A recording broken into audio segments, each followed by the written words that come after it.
What happens when a billionaire's simple test reveals secrets that could destroy his empire? When trust becomes a weapon and loyalty turns into something far more dangerous. This story will take you through a night where nothing is as it seems, where a maid holds more power than anyone imagined, and where one man's arrogance leads to consequences he never saw coming.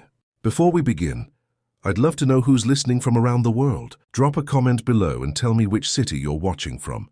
Are you in New York? London? Tokyo? Mumbai? Let me know. I read every single comment. Now let's dive into our story. Marcus Blackwood stood in his penthouse office on the 87th floor, watching the city lights flicker below like a sea of fallen stars.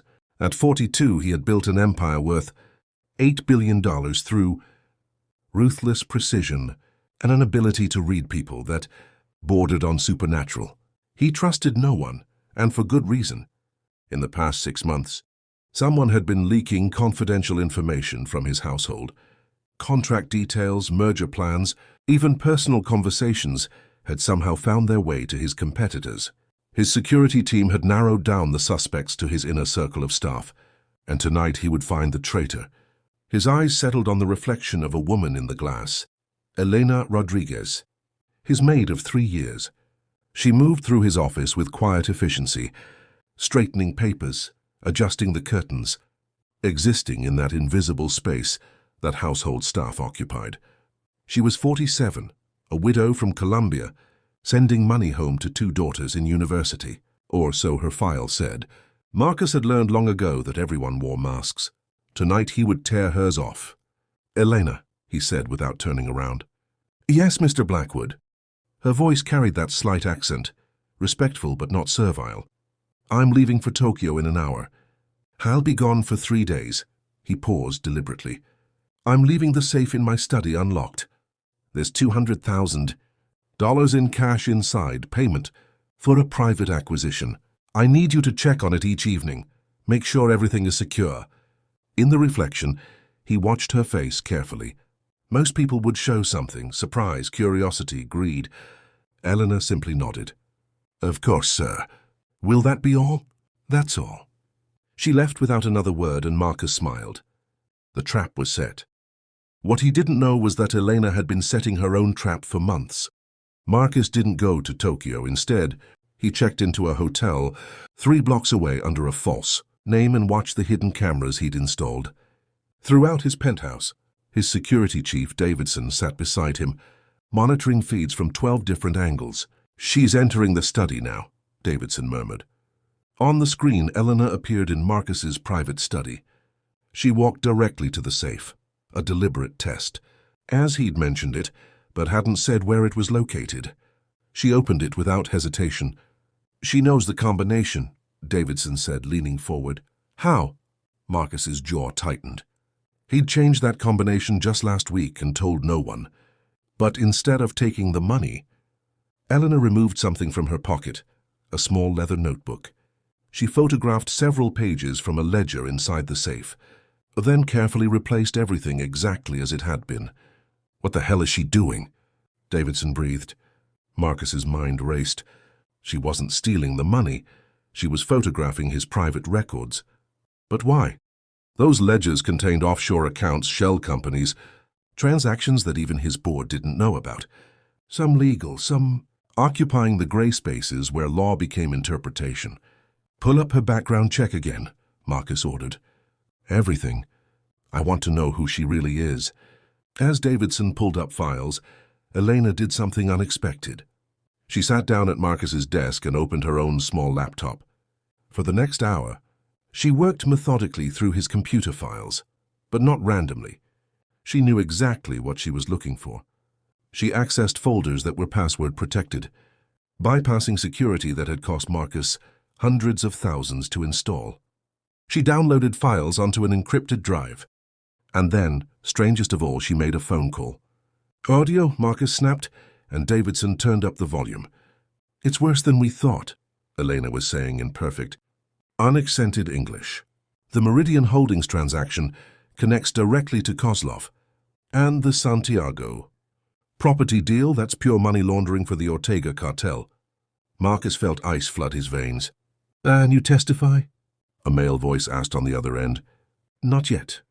I need the Santiago contracts, and they're in his lawyer's office. But Marcus is getting suspicious. Tonight might have been a test. Elena, if he knows... He doesn't, not yet. Give me 2 more days. She hung up and continued working, utterly calm, as if she hadn't just destroyed Marcus's entire world. Who is she? Marcus whispered. Davidson's face had gone pale as he read from his screen. Sir, Helena Rodriguez died in a car accident in Bogota 4 years ago. The woman in your house, and whoever. She's using a dead woman's identity. Marcus made 3 calls in rapid succession. The first was to his lawyer, telling him to move all sensitive documents to a secure location immediately. The second was to his accountant, instructing him to freeze and redirect funds from any potentially compromised accounts. The third was to a man named Victor, who specialized in problems that couldn't be solved through legal means. I want to know who she is, who she works for, and I want her contained, Marcus said coldly. Tonight. But as he watched the screens, Elena stood up, looked directly at one of the hidden cameras and smiled. Then she spoke, apparently to empty air. Hello, Marcus. I know you're watching. Davidson jerked back as if slapped. That's impossible. Those cameras are invisible. State of the art, yes. I know. Elena's voice came through the speakers clearly. She was still looking at the camera, and her expression was nothing like the deferential Maid he'd known. This woman looked dangerous. I found them in week 2. I've been performing for you ever since. Marcus felt something he hadn't experienced in 20 years. Genuine fear. Elena continued, pacing his office like she owned it. Let me save you some time. I'm not working for your competitors. I'm not here to steal your money. My name is Elena Castillo, and 3 years ago, your business partner, Carlos Ortega, murdered my husband and brother when they witnessed one of his transactions in Medellin. You helped him hide the evidence.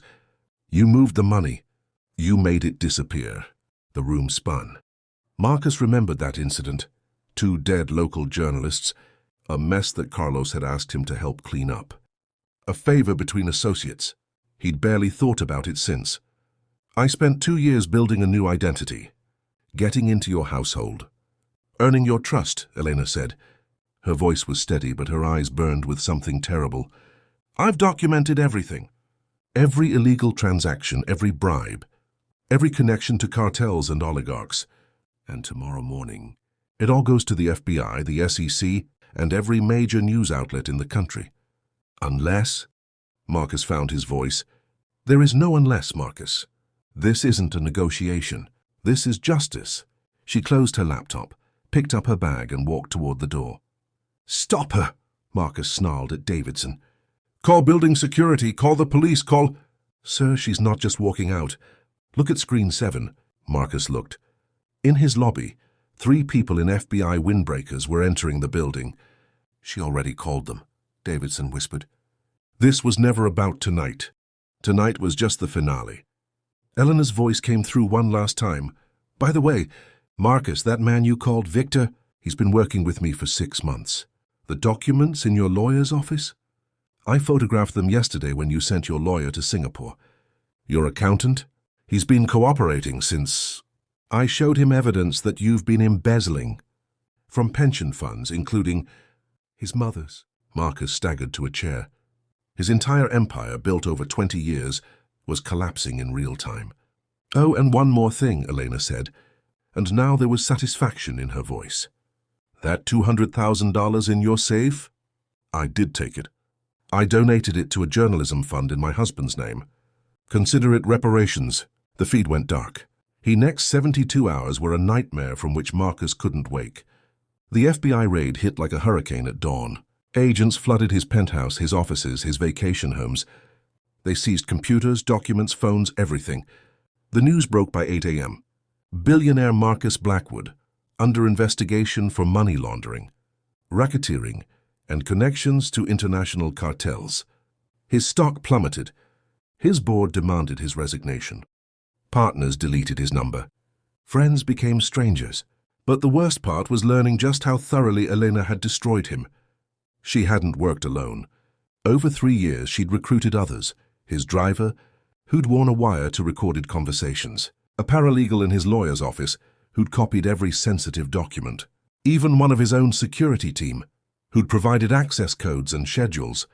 It turned out that Marcus's greatest strength, his ability to see people as tools, as interchangeable parts, had become his fatal weakness. He'd been so busy testing everyone's loyalty that he'd never considered whether he'd given them reason to be loyal. Eleanor had given them that reason.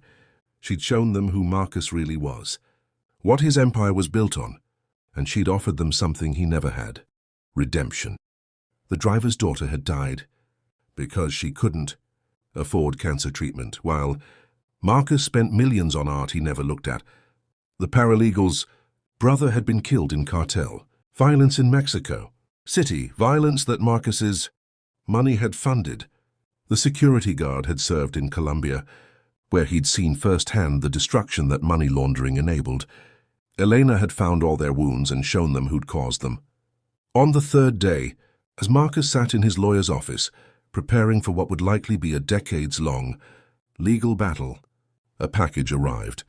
Inside was a photograph. It showed two young men smiling at a cafe. Elena's husband and brother, he realized. They looked happy, alive, full of potential. On the back, in Elena's handwriting, their names were Diego and Rafael Castillo. They were journalists trying to expose corruption. They died because of men like you. I made sure you'll remember their names. Marcus stared at the photo for a long time. For the first time in 20 years, he cried. 6 months later, Marcus Blackwood sat in a minimum security federal prison, waiting for his trial. He'd lost everything: his company, his wealth, his freedom. His partners had turned on him, making deals to testify against him. Carlos Ortega had been arrested in Panama and was fighting extradition, but the worst prison was the one in his own mind. He thought constantly about that moment in his office, setting his trap for Elena. How clever he'd thought he was, how certain that he controlled everything. He'd spent his entire life believing that power meant control. That intelligence meant always being the smartest person in the room, that success meant making others serve your purposes. Elena had taught him different. She'd shown him that real power came from purpose, that real intelligence included understanding human hearts, and that success meant nothing if it was built on others' suffering. His lawyer visited one afternoon with news. Elena Castillo has been granted immunity in exchange for her testimony. She's disappeared, probably witness protection, but she sent something for you. It was a book, The Count of Monte Cristo by Alexandre Dumas. Inside, she'd underlined a single passage. Until the day when God shall deign to reveal the future to man, all human wisdom is summed up in these two words: wait and hope. Marcus read the passage 3 times. Then he started reading the book from the beginning. For the first time in decades, he began to think about who he'd been, who he'd become, and perhaps who he might still choose to be. Helena stood on a beach in Portugal, watching waves crash against ancient rocks. She'd rebuilt her life slowly. A small apartment, a job teaching English, regular video calls. With her daughters who'd graduated university and were building their own lives. The nightmares had faded. The anger had cooled to something like peace. She often thought about Marcus, wondering if prison had changed him or just made him bitter. She wondered if he understood yet that she hadn't destroyed him out of hatred, but because justice demanded it. That sometimes the only way to stop a machine that's hurting people is to dismantle it completely. Her phone buzzed. A message from an unknown number. Thank you for teaching me that some debts can only be paid with truth. I have a long way to go, but I'm trying to be better. I hope you've found peace, May. Eleanor read it twice, then deleted it. Some chapters needed to close completely. She turned back to the ocean, breathing salt air, feeling sun on her face. Her husband and brother were still gone. Nothing would change that. But their deaths hadn't been meaningless. Because of them, because of her, dozens of corrupt transactions had been exposed. Multiple cartels had been disrupted, and at least one man had been forced to face what he'd become. It wasn't enough. It would never be enough. But it was something. And sometimes, Elena thought as she walked along the beach, sometimes something is all we get. The trick is making that something count. Behind her, Seabirds called and waves whispered against the shore. Ahead, the horizon stretched endlessly, full of possibility. For the first time in 3 years, Elena smiled and meant it. 3 years after Marcus's imprisonment, a young woman named Sophia Reyes walked into the offices of the New York Times, carrying a thick folder and a determined expression. At 26, she was an investigative journalist who'd made a name for herself, exposing corporate fraud, but this story was personal. "I'm here to see Michael Chen," she told the receptionist. "Tell him it's about the Blackwood case. Tell him I have information about who Elena Castillo really is and what she's doing now." Chen, a senior investigative reporter who'd broken the original Blackwood story, agreed to meet her within the hour. When Sophia sat across from him in a glass-walled conference room, she placed a photograph on the table. It showed Elena teaching a classroom of children in a small Portuguese village. "That's her," Sophia said, "living under the name Maria Santos, teaching English. Quiet life. Everyone thinks the story ended 3 years ago." She paused. "But it didn't." Chen leaned forward. "What do you mean?" "Elena Castillo didn't just take down Marcus Blackwood.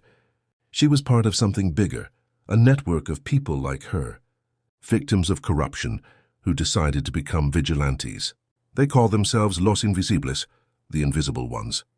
They're maids, drivers, security guards, assistants, people the powerful never see, and they're systematically taking down corrupt billionaires, politicians and crime lords across 3 continents. Chen's eyes widened. "How do you know this?" Sophia's voice dropped. "Because my father was Diego Castillo, Elena's husband, and before I tell you this story, you need to understand something. I'm not here to expose her. I'm here to tell you what happened next, and why the powerful should be very, very afraid." Chen spent 3 weeks verifying Sophia's information, and what he found shook him to his core. Over the past 6 years, 13 high-profile figures had been brought down by evidence gathered by their own household staff. A senator in Brazil, exposed for embezzling disaster relief funds by his housekeeper. A tech CEO in Silicon Valley, arrested for insider trading, evidence provided by his personal assistant. A real estate mogul in Dubai, caught laundering money for arms. Dealers his driver had worn a wire for 18 months. The pattern was invisible unless you knew to look for it. Each case seemed isolated, but they all shared the same signature: meticulous documentation, insider access, and staff members who disappeared after the arrests. Chen tracked down 3 of them. The first was James, formerly a driver for a hedge fund manager in London. He now lived in Scotland, running a small bookshop. "Elena found me 2 years after my daughter died," he told Chen in a quiet cafe. "My boss had stolen from the company pension fund. My daughter couldn't afford her insulin. She was 12. His voice broke. "Elena showed me that I had power, that I could make him answer for what he'd done." The second was Yuki, who'd been a maid for a Japanese industrialist, connected to toxic waste dumping. She now worked for an environmental non-profit in Hei, Kyoto. "Elena taught me to see," she said simply. "We are invisible to them, so we see everything. We are in their homes. We hear their conversations. We know their secrets. She showed us how to weaponize that." The third was Carlos, Elena's inside man at Blackwood's lawyer's office. He'd returned to Colombia and was now a law student. "People ask if what we did was justice or revenge," he said. "I say it was both. The law protects the powerful. Someone has to protect everyone else."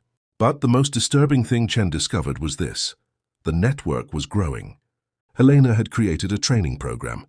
She recruited people who'd been victimized by the powerful, people with nothing to lose and everything to gain. She taught them patience, documentation, encryption, and most importantly, how to remain invisible while gathering evidence that could destroy empires. "How many?" Chen asked Sophia when they met again. "At any given time, maybe 40 operatives active worldwide. But the network itself, people who've been through the training, people who are watching and waiting for the right moment. Hundreds, maybe thousands. This is conspiracy to commit what? Gathering evidence? Being really good at your job as a maid or driver. Reporting crimes to authorities." Sophia smiled coldly. "That's the genius of it. They're not breaking laws. They're making the powerful break their own rules. Everything they do is admissible in court, because it's documentation of actual crimes. Chen sat back, stunned. Why are you telling me this? Because the story isn't Elena Castillo bringing down one billionaire. The story is that the invisible people are fighting back, and the powerful need to know anyone could be watching. Your maid, your driver, your assistant.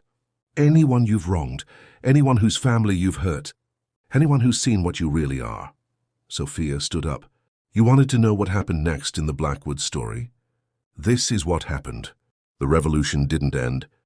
It went underground.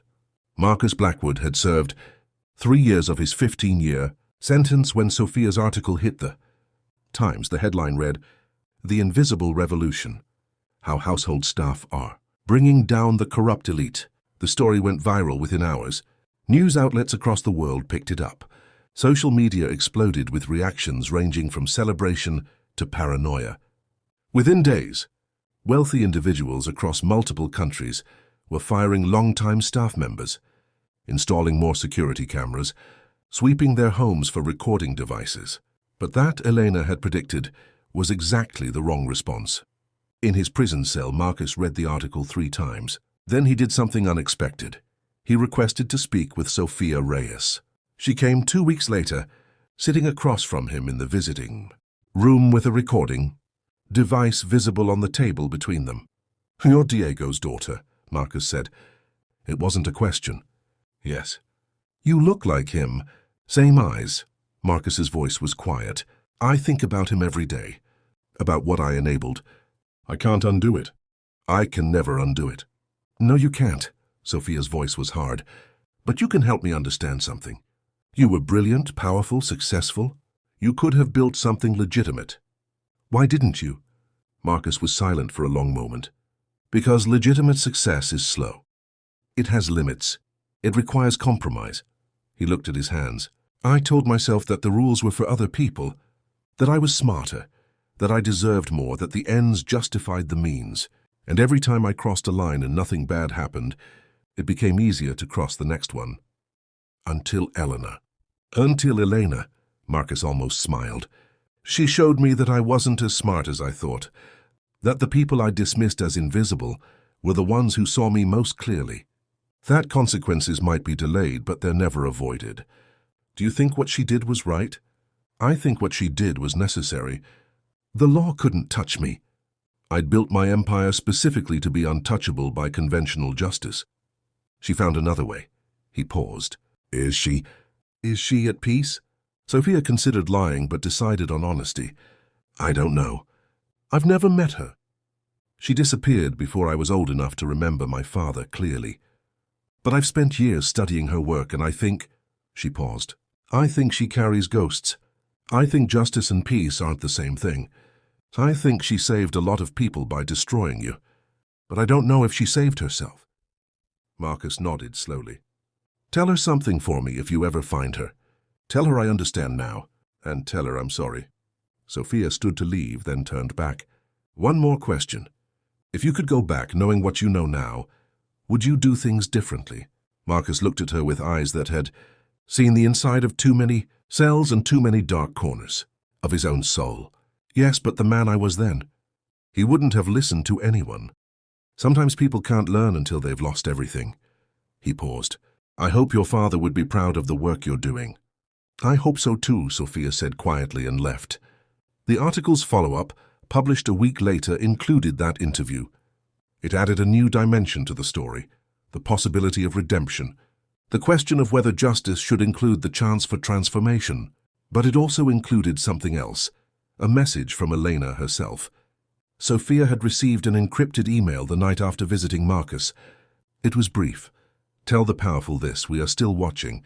We are still waiting. We are still invisible. And we remember everything. Los invisibles." The message was clear. This wasn't over. It was just beginning. 5 years after Marcus's imprisonment, Elena sat in a small cafe in Lisbon, watching rain streak down the windows.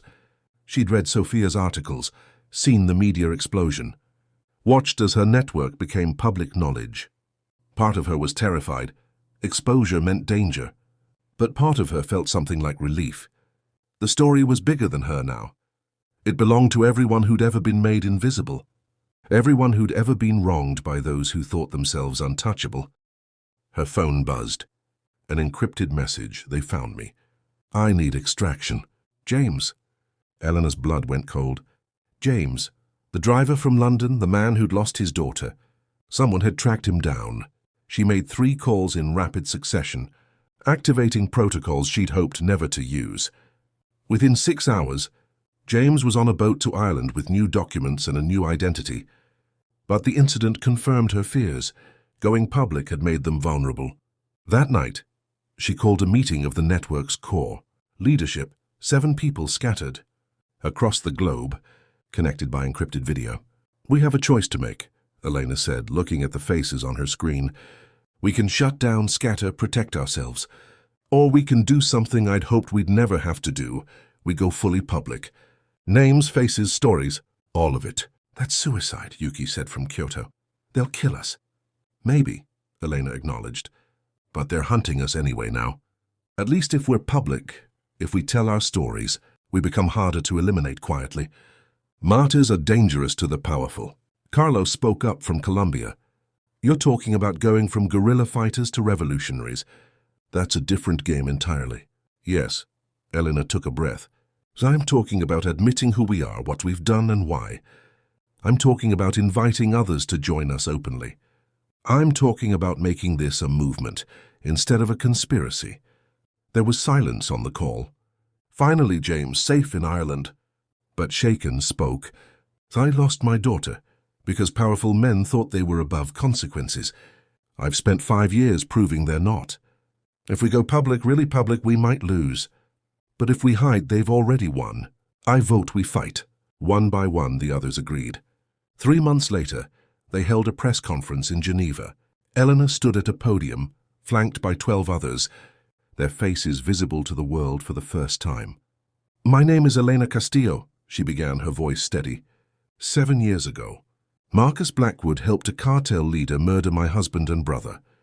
I spent 3 years infiltrating his household and gathering evidence that brought down his empire. I am not ashamed of this. I am proud of it. She gestured to the others. We are maids, drivers, assistants, security guards. We are the people you don't see, and for too long we've watched the powerful exploit. Steal and kill without consequences. Not anymore. The room erupted with questions, but Elena raised her hand. We're not here to debate whether what we did was legal. Everything we documented was evidence of actual crimes. We're here to say this. If you are in a position of power and you are corrupt, someone is watching. Someone you've dismissed. Someone you've overlooked. Someone whose life you've damaged. We are everywhere. We are organized, and we remember everything. She pulled out a document. This is a list of 23 high-profile individuals currently under investigation based on evidence gathered by members of our network. Politicians, CEOs, oligarchs. By this time tomorrow, this information will be in the hands of law enforcement agencies in 7 countries. The press conference ended in chaos. News coverage dominated global media for weeks. Reactions ranged from condemnation to celebration. 3 governments launched investigations into Los Invisibles. 2 promised to protect them. Wealthy individuals across the world increased security. Some fled to countries without extradition treaties. But something else happened too, something Eleanor hadn't fully anticipated. Thousands of people reached out. Maids, janitors, assistants, drivers. People with stories, with evidence, with rage they'd been holding for years. The network exploded in size, becoming too large to manage, too decentralized to stop. The invisible ones had become visible, and the powerful discovered that being watched was the most terrifying thing of all. Elena sat in a safe house in Switzerland, monitoring news feeds, coordinating responses, and wondering if she'd made the right choice. She'd spent so long in the shadows that the light felt burning and strange. Her phone rang, an unknown number. She almost didn't answer, but something made her pick up. Hello, Elena. The voice was familiar. This is Marcus Blackwood. Her hand tightened on the phone. How did you get this number? So I'm still in prison, but I have lawyers who are very good at finding people. I saw your press conference. I needed to tell you something. What? You're going to change the world. It won't be easy. Many of you won't survive. The powerful don't give up power without a fight. But you've already won the most important battle. You've shown that they're not invincible, that someone is always watching, that consequences are real. Elena was silent. I also wanted to tell you, Marcus continued, his voice softer, that I've been working with prosecutors, testifying against my former associates, helping them understand networks I was part of. I know it doesn't fix anything. I know I can't undo the past, but maybe I can help build a different future. Why are you telling me this? Because you gave me back something I'd lost, the ability to see beyond myself, to understand that my actions affected real people with real lives. You destroyed my empire, but you saved something more important. You saved the possibility that I could become something better than what I was. Elena closed her eyes. My husband and brother are still dead. Yes, and I will carry that for the rest of my life. But they didn't die for nothing, Elena. Because of them, because of you, the world is changing. Powerful people are being held accountable. The invisible are being seen. That's a legacy worth something. After they hung up, Elena sat in the dark for a long time, thinking about justice and revenge, about transformation and cost, about whether any of this was worth what they'd sacrificed and what they'd become. She didn't have answers. But as dawn broke over the Swiss mountains, she realized something. The question wasn't whether it was worth it. The question was what they would do next. And for the first time in years, Elena felt something that might have been hope. 6 months after the Geneva press conference, the powerful struck back. It started with a coordinated media campaign. Conservative news outlets ran exposés claiming Los Invisibles were terrorists, blackmailers, criminals masquerading as heroes. They dug up every questionable moment in the operatives' pasts: James's bankruptcy, Yuki's shoplifting charge from 20 years ago, Carlos's suspended driver's license. They're trying to discredit us, Sophia told Elena over an encrypted call, painting you as vigilantes, making the public fear you instead of support you.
Marcus's eyes blazed with an intensity that reminded Elena of the ruthless billionaire he'd once been, but focused in a different direction. To the people hunting Los Invisibles, I know who you are. I did business with you. And if anything happens to one more member of that network, my lawyers have instructions to release a second wave of documents. Documents that will destroy you personally, financially and legally. You made me invisible when you thought I was no longer useful. Now I'm watching you from inside a cell and I see everything. The video went viral within hours. Major news outlets picked it up. The FBI announced new investigations. And most importantly, the killings stopped. Elena watched the video 3 times, trying to reconcile this Marcus with the man who'd casually enabled her family's murder. Could people really change? Or was this just another form of self-interest? Marcus protecting himself by protecting Los Invisibles? She called his prison. After navigating through bureaucracy, she was connected to him in a recorded phone call. Why? She asked simply. Because you were right, Marcus said. Because the powerful protect each other. I knew that better than anyone. I spent 20 years being protected by that system.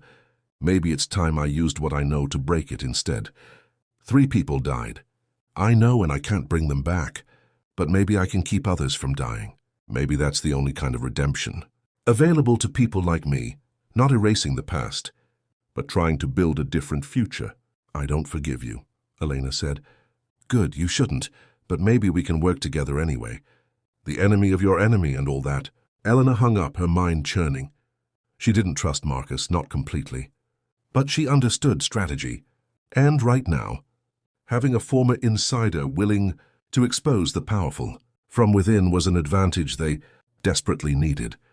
The network stabilized, with Marcus's documents creating chaos among the corrupt elite. Los Invisibles had breathing room. They restructured, improved security protocols, established multiple backup systems. But Elena knew this was just a temporary reprieve. The powerful would adapt, find new ways to fight back.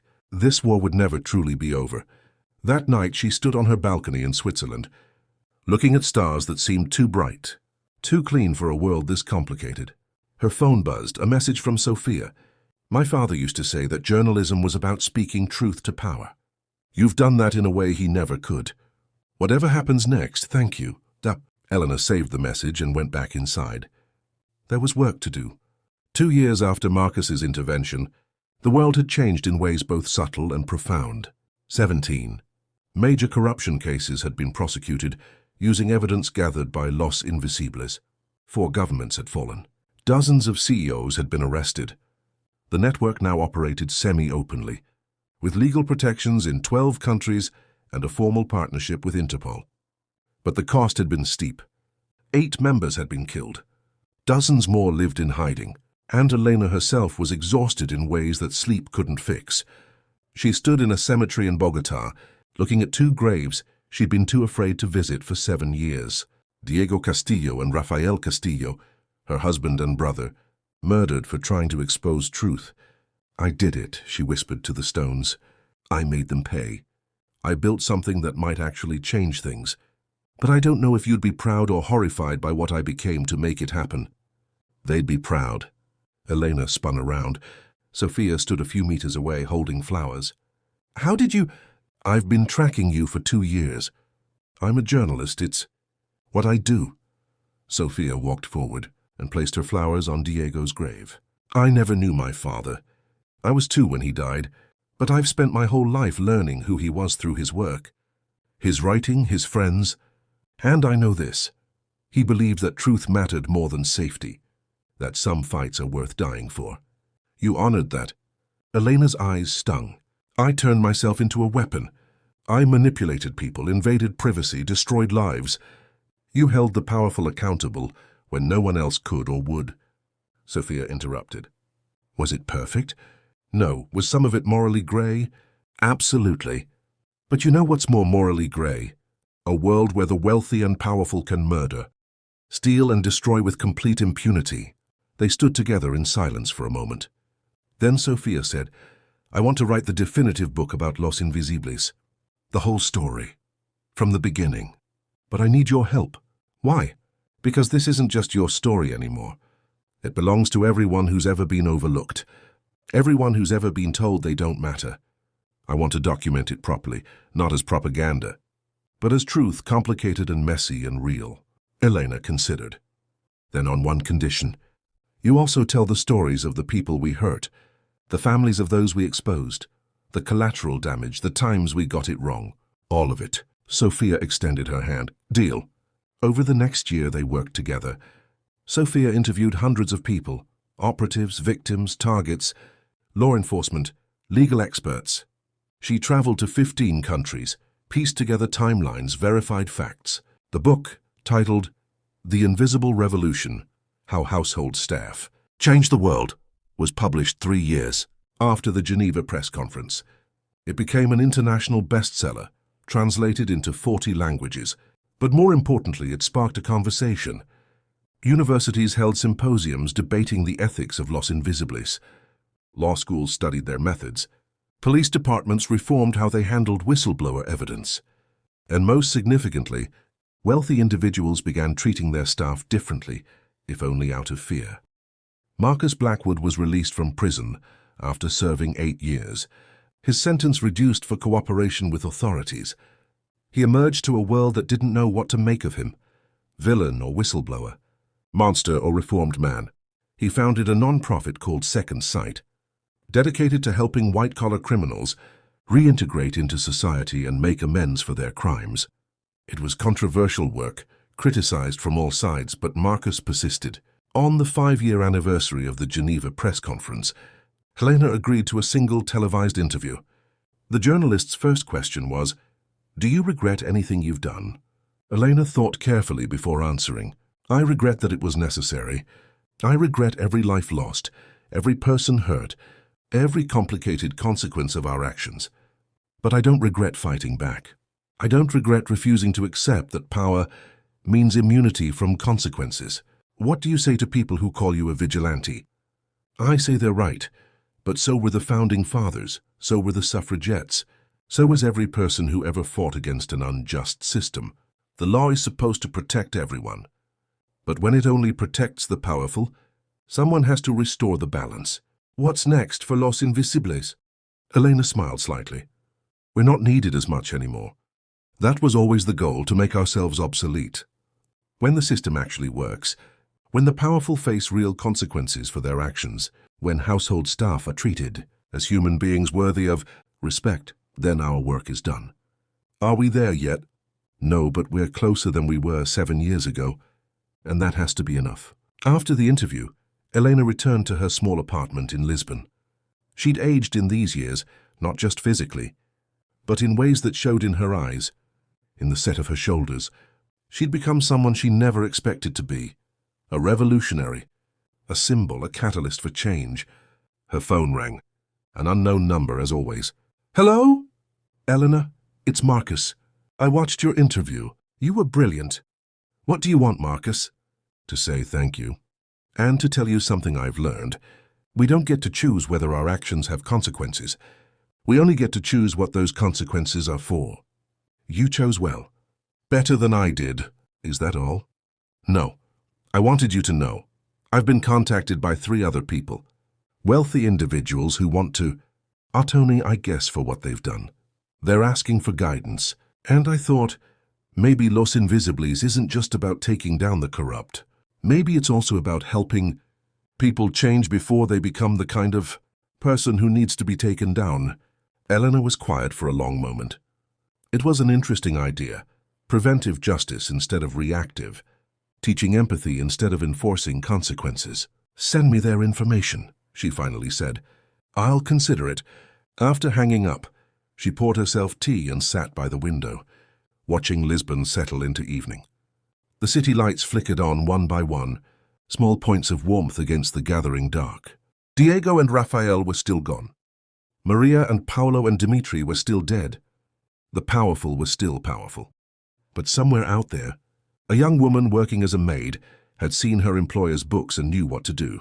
A driver had recorded an illegal conversation. An assistant had documented evidence of fraud. The invisible ones were still watching, and the powerful would never be quite so comfortable in their immunity again. Helena sipped her tea and allowed herself a rare moment of satisfaction. They'd fought. They'd won some battles and lost others. They'd changed things, not perfectly, not completely, but genuinely. And sometimes, Helena thought as the last light faded from the sky, sometimes that has to be enough. This story reminds us that actions have consequences, that justice sometimes wears unexpected faces, and that the people we overlook may be the ones who see us most clearly. It asks us to consider, what kind of empire are we building with our choices, and who might be counting the cost? Most importantly, it shows us that change is possible, both in systems and in souls, when we have the courage to be seen. The revolution may never be complete, but every step toward accountability matters. Every voice raised against injustice echoes, and every person who refuses to be invisible makes the world a little more just.